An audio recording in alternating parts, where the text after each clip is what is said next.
I'm here today to chat with Jahna Sebastian at her studio Multivizion Music. Since the studio's establishment, it has become the centre of Russian rap and grime scene in London.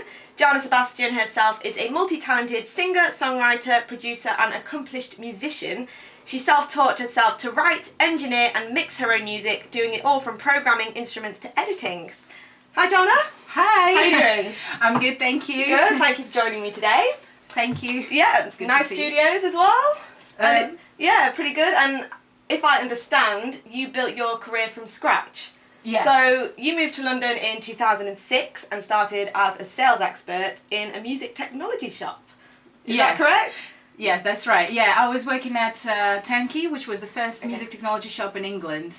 It started as a guitar shop back in the 70s, and then it was the first to sell all this music equipment, particularly. And it was in Charing Cross Road. It was a great experience as well for me to learn more about equipment in depth. Definitely. And at the same time, meet like thousands and thousands of people every single day in the music industry, and be able to chat to them. So you gained a lot of experience from being there, and it helped you develop the person you are today as well. Yeah, definitely. Perfect. And also, when I left the shop, I bought majority of my equipment with very good discounts as well. I bet it's always handy, isn't it? Yeah, and established my studio. Yeah. Oh, perfect. That's brilliant. So tell me a bit about your background and how you became Jahna Sebastian, singer-songwriter and owner of Multivizion Studios. Right. Well, I've been singing all my life since I was a child, like probably 2 years old, as long as I can remember myself. Then I played in a children's orchestra since I was 8 until I was 15. I played Russian instruments, domra. I've heard about this. Yeah. What is a domra?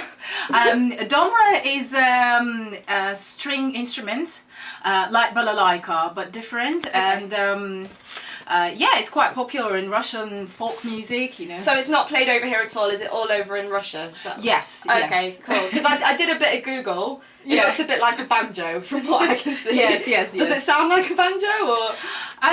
It sounds, I guess, a little bit more delicate, Okay. And you play it in a more delicate way, Yeah. it's more melodic. It plays a melodic role in an orchestra, just like first strings in an orchestra. You would have the smaller strings, they'll play all the melodies and, Have you got one with you atmosphere. here in the studio? I think my mum hid it. Oh, really? Somewhere. Yeah. Okay, we'll have a look after that. I'm just intrigued by this instrument. I've never even heard of it until, since this interview, really. Yeah. But aside from the domra, you train classically on the piano, is that correct? Yes, when I was 16, I entered Russian Academy of Music, and I had a piano teacher there, and she was also quite excited to teach someone who's 16 already, but to teach from scratch, playing piano. Amazing. And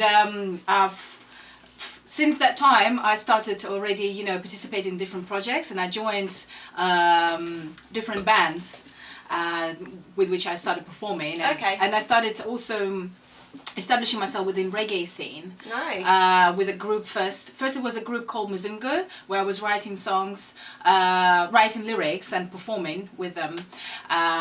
We recorded an album and released there as well. Oh wow, how did that go?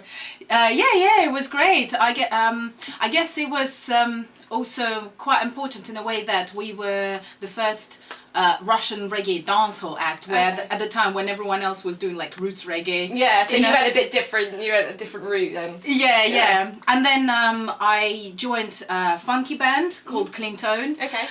Which was 11 members. A live band with 4 vocalists, guitars and...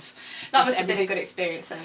Yeah, definitely. And we were performing, all over the place. Then I established my own band called Jazz Soldiers, which was doing hip-hop, reggae, and that's how I started basically producing the live band myself over there. So would you ever go back to being in a band, or now you're a solo career, you're going to stick with that? Sort of what's the route that you want to go down? No, I definitely would go forward as a solo artist, whereas being in a band obviously has been a great experience, obviously from the live perspective, because that's how I learned about you know, putting my ideas together and then giving it to the live band, and you know, they will interpret it in their own way. Okay, so you sort of work together as a team. Yes, as a team. I'll, you know, but at the same time, even as a producer, you know, it helped me. That before that, I have never been like taking seriously the actual production programming beats on the computer. But at the same time, having that live band experience helped me have that, you know, mentality. When I produce and make beats now on the computer, I think of how it would have been if it was in a live band situation. So it helps you now day-to-day life as well. Yeah. Yeah, that's pretty cool.